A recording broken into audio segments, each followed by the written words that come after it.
Antara yang biasa dikembangkan adalah cerita-cerita ajaib tentang guru-guru tarikat dia. Tentang guru-guru dia. Perbuatan guru dia, karamah guru-guru dia. Karamah ada. Ada karamah. Tapi karamah bukan mukjizat. Ini penting. Kenapa Allah bagi karamah? Allah bagi karamah untuk menggembirakan orang itu, memuliakan orang itu di sisi Allah Subhanahu Wa Taala. Bukan hujah dia benar.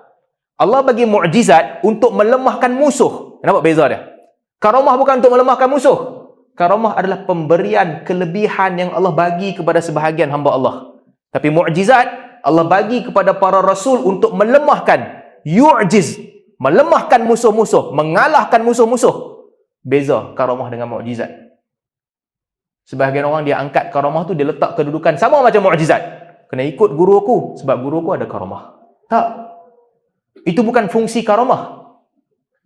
Fungsi karamah itu untuk keistimewaan yang Allah bagi kepada sebahagian orang supaya dia tenanglah jiwa dia, merasakan yang dia dekat dengan Allah Subhanahu Wa Taala. Pengalaman spiritual dia dekat dengan Allah Subhanahu Wa Taala. Bukan untuk ajak orang ikut dia. Bukan itu fungsi karamah. Itu mukjizat. Tapi kebanyakan ajaran-ajaran sesat, kalau kita lihat cerita tentang karamah ni lagi banyak daripada cerita tentang mukjizat. Wali ni dia punya dahsyat, dia dah mati, orang mai kat kubur dia, orang nak pindah buat projek, dia boleh buat keluar tangan, tampak muka. Apa ni? Ada cerita-cerita. Dia mai buat keluar tangan, dia pergi tampak orang. Ada wali ni, dia pergi ziarah makam Nabi SAW. Nabi huluk tangan nak shake hand dengan dia. Ni apa cerita? Benda-benda yang orang dengar, orang rasa apa ini buat lawak ni? Orang percaya sebab dia nak anggap special. Oh, Sayyidina Ali punya keistimewaan ni yang tak ada kat orang lain. Dia keluar daripada bumi, pergi lawan dengan alien. Sebelum Ultraman buat, Arab dah ada cerita macam ni. Itu bukan fungsi karamah. Jadi, ini antara benda yang menyebabkan ramai orang nak ikut. Dia nak bagi nampak dia special. Sedangkan cerita-cerita begini, di zaman para sahabat Nabi SAW, tak ada pun. Orang cerita tentang wali, sebahagian para wali, dia pun ada gathering para wali tiap-tiap tahun, dia pun nanti pergi gathering ketika itu, dia pun jumpa sesama sendiri. Cerita ni tak ada di zaman para sahabat.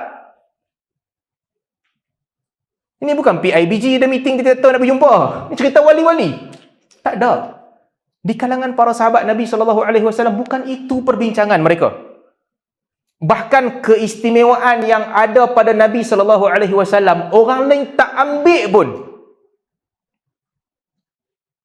Sekecil-kecil benda kan, sekecil-kecil benda, tahnik kan, tahnik budak yang baru lahir. Setelah Nabi SAW wafat, tak ada orang di kalangan sahabat yang orang akan pergi cari dia nak suruh tahnik. Dan kalau orang istimewakan mereka begitu, jawapan mereka adalah, ni bukan kelebihan aku, kelebihan tu Nabi punya, bukan untuk aku. Ini disiplin yang Nabi didik para sahabat.